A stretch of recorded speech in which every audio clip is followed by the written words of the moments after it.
আল্লাহ রবিবে ফরমাইন ই উম্মতর মাঝে একগুলো মানুষ দুনিয়াতে কি কবর যাইবা ঠিকই গুনাহ খাতা লইয়া, এর মধ্যে থেকে কিছু সংখ্যক মানুষ কাল কিয়ামতের দিন বেগুনা হইয়া পাকসা হইয়া আসর ময়দানও আল্লাহর দরবারে গিয়ে হাজির হইবা।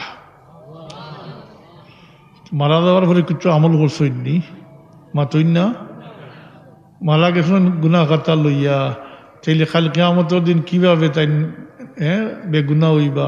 বলে তাই মারা গেছেন ঠিকই গুনাহ খাতা লইয়া, তাই নেককার সন্তান রাখিয়া গেছেন, অথবা সদকা জারিয়া রাখিয়া গেছেন, অথবা ইলিম রাখিয়া গেছেন যেটা অন্যরে ফায়দা দে।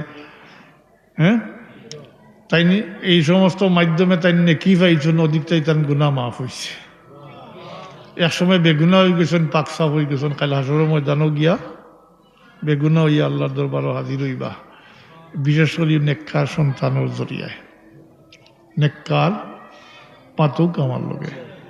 তা আমরা যে বাচ্চাইন ধরে নমাজও শিখাইতরা না, কোরআন শরীফ শিখাইতরা না, উবাইয়া সিসি করে, জি ইটা বাচ্চাইনটার দ্বারা কিছু পাইবানি। 1 কুড়ি নাইলে 2 কুড়ি 3 কুড়ি মাতইন না, আরো বাড়াইতাম, বাড়াই যেত তাইলে বাকি বাজিও শুনিল খা। আল্লাহ রবিবে ফরমানে আরোগ্যগুলো মানুষ এরা সংখ্যায় বেশি হইবা। কাল কিয়ামতের দিন শুধু শুধু আওলাদর কারণে আখটিবা। নাউজুবিল্লাহি মিন যালিক, নাউজুবিল্লাহি মিন যালিক। এরা খারা বলে যারা বাচ্চান্তরে মুসলমান বানাইতরা না, মুসলমানি শিক্ষা দিতরা না, আমল হরাইতরা না, আর হে বড় ইয়া নিজের গিয়েও শিখলো না। কাল কিয়ামতের দিন হে যখন আখটি দিব, তখন আল্লাহর দরবারও নালিশ করব, কইব আল্লাহ আমার মা বাপে আমার মুসলমানি শিক্ষা দিছইন না। নাউজুবিল্লাহি মিন যালিক।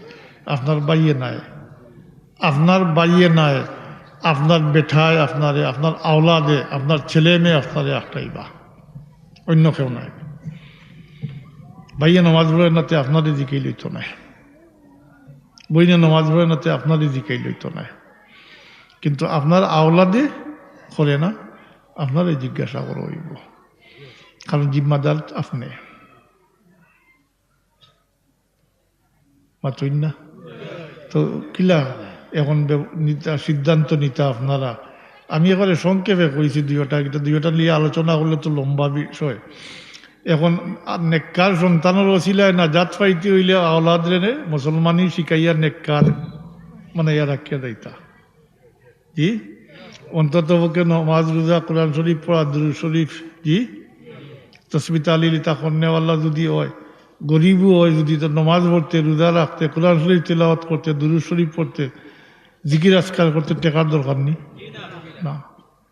গরিবও যদি হয় তো তা করিয়া দিব।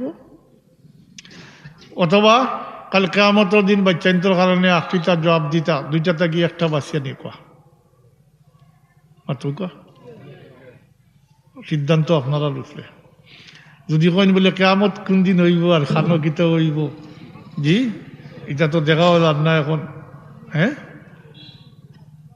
মূল্যাইনতে ডর দেখাইতরা, হিবাদু যেটাও হইব, সামনে যা পাওয়া যায় ওটা লওয়া যাক, কন্যানি নগদ যা পাও হাত পেতে লো, জি আর বাকির কথায় সৈন্য দাও, ওলা কন্যানি হিগু বাকি। এখন ভুয়াইনতে বৈষয়িক শিক্ষা দিয়া, দিনদারি নাই দুনিয়াদারি শিক্ষা দিয়া, নমাজ রোজার কোনো বালাই নাই। কারণ বাচ্চাইনতে আপনার আর বাচ্চাইন যে রাখুক স্কুল কলেজে পড়ে নমাজ পড়েনি, 17-2 জন মাত্র পাইবা। কি স্কুল কলেজ ইউনিভার্সিটি পড়ে নমাজ নাই, নমাজ না পড়লে জিজ্ঞাসাও করা হয় না, নমাজ না পড়লে বাতও বন্ধ করা হয় না। একদিন স্কুল ও কলেজে না গেলে কিন্তু খবর হয়, ওই না, এর লাগেও জবাবদিহি করতে হইব, এর কারণে জবাবদিহি করতে হইব। তাড়াতাড়ি পড়িয়া পরীক্ষা দিয়া পাস করিয়া সার্টিফিকেট আইব, চাকরি করবো, আমার আনিয়া দিব, তো নগদ ভাইমু, বিদেশ যাইব আনিয়া দিব। সরকারি চাকরি হচ্ছে তো 4-5 বছরের দোলান কোটা হয়ে যাব, গাড়ি বাড়ি হয়ে যাব। জি এই ক্ষেত্রে হারাম হালালের কোনো বয়স আসেনি, কোনো চিন্তা কেউ করেনি, মাতই না নাই। জিজ্ঞাসা নয় ফুয়ারে বলে তোমার বেতন কত, তুমি যে 4-5 বছরে যে অতটা করি লিলায়, তোমার বেতন কত জিজ্ঞাইনি না, উঠেও না।